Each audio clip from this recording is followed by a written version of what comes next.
My wife kept leaving for family emergencies, a parking ticket exposed everything, and 6 months into marriage, I walked away. All right, so we'd only been married 6 months, like barely married. Wedding photos were still popping up in people's memories, and folks were still asking, so how's married life? And honestly, I thought we were fine. Not perfect, but fine. We lived in a small town, one decent grocery store, one gas station everyone uses, and if you sneeze wrong, somebody's aunt already knows about it. We rented a small house on the edge of town, 2 bedrooms, a garage, and this busted screen door I kept saying I'd fix next weekend. Never did. Her name was Emily. I'm Mark. We'd been together 3 years before getting married. Nothing felt rushed. No big warning signs I ignored on purpose. Looking back, yeah, things make more sense now. But at the time, it all felt explainable. The first weird thing was her trips to her aunt's house. Her aunt had health issues, so at first it sounded normal. Family stuff happens. Then it started happening more. Once a week, then twice. And it was always sudden. She'd be sitting at the kitchen table, coffee in her hand. Then suddenly, I need to go see my aunt. It's kind of urgent. And she'd rush out the door, leaving her coffee half full. That detail stuck with me for some reason. I didn't think much of it at the time, but now I remember it clearly. I didn't accuse her, didn't question her. I just noticed things and told myself, all right, weird, but whatever. Around the same time, she got oddly protective of her car. She started parking it in the garage every night, locking it even though it was already inside. If I asked to borrow it to run to the store, she'd pause. Then she'd say yes, but she looked uncomfortable, like I'd asked something invasive. Then one night I was taking out the trash and saw a bright orange slip tucked under her windshield wiper, a parking ticket. That alone was strange. Our town barely gives tickets.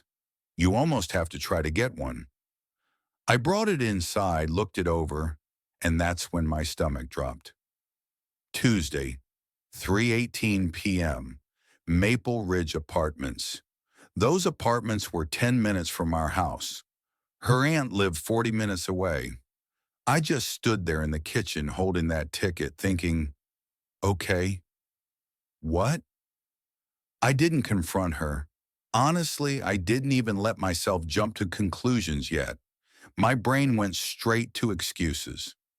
Maybe she stopped somewhere on the way. Maybe she met someone. Maybe there was a normal explanation.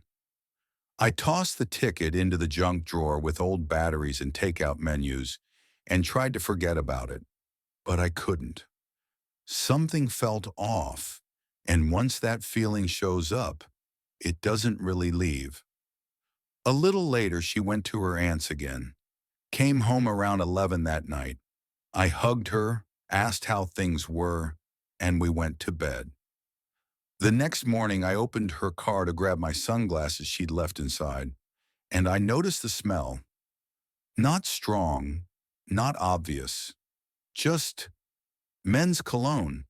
Definitely not mine. That's when I stopped brushing things off.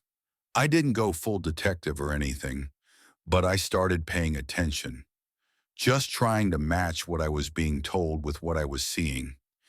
If you've ever had that gut feeling where something doesn't add up, you probably know where this is heading. Let me know in the comments what you would have done in my place. And yeah, subscribe if you want more real stories like this. Not long after that, she left again for a family emergency. The next day, I noticed the mileage on her car. I'm not proud of that moment, but I saw it without even trying. She'd driven maybe 15 miles. Her aunt lived 80 miles round trip. I didn't say anything. I just wrote the number down on a sticky note. I needed to know if I was being paranoid or lied to. A week later, same thing. Sudden trip. I might stay the night. Same mileage pattern. One evening, I went for a walk just to clear my head. I ended up near Maple Ridge Apartments without really planning to. And there it was. Her car, just sitting there like it belonged. I froze. I didn't rush the building. Didn't knock. Didn't want some dramatic scene. I stood there for a minute, then turned around and went home. That night I slept on the couch. Not to make a point. I just couldn't lie next to her like nothing was wrong. The next day, I did something I never thought I'd do. I knocked on my neighbor's door. His name was Ryan. Lived a couple houses down. We barely knew each other. Just waved sometimes. I asked casually if he knew anything about Maple Ridge Apartments. He looked confused and said his sister used to live there. That was enough. Everything clicked. A few days later, I sat Emily down at the kitchen table. No yelling. I knew if I lost my temper, the conversation would go nowhere. I slid the parking ticket across the table and asked, "Why were you there on Tuesday afternoon?" She froze, just stared at it. Then she said she was helping an old friend from high school who was going through a breakup. I didn't argue. I just kept asking questions, calmly. Why doesn't the mileage match your trips? Why do you sometimes stay overnight but barely drive anywhere? Why does your car smell like someone else? She started talking fast. Too fast. Jumping between explanations. Then I asked one last thing. Why do you always park near Building C? She went silent.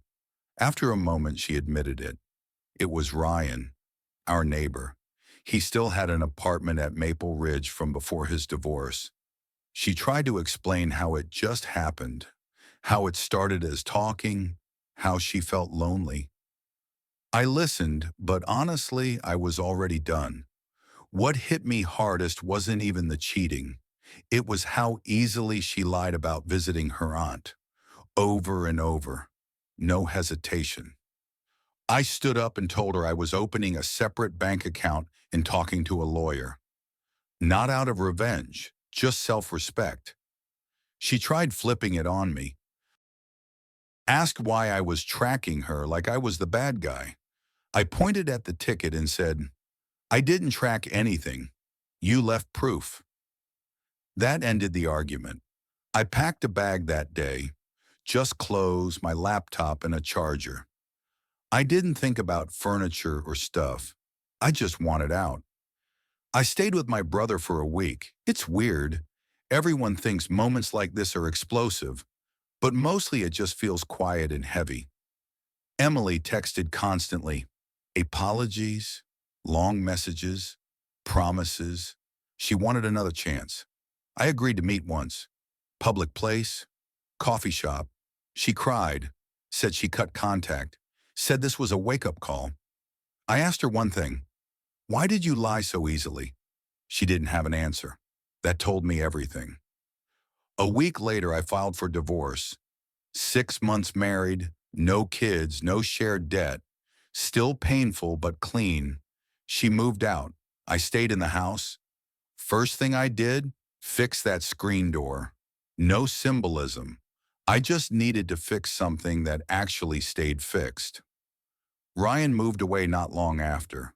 Small towns don't forget. Hook people think cheating always blows everything up. Sometimes it just quietly shows you who someone really is. A few months later, I ran into Emily at the grocery store. We nodded and kept walking. I'm not angry anymore, just more careful. I trust actions now, not stories. If something doesn't add up in your relationship, don't ignore it. You don't need drama. You just need honesty. And sometimes the truth isn't in texts or confessions. Sometimes it's just a parking ticket someone forgot to throw away.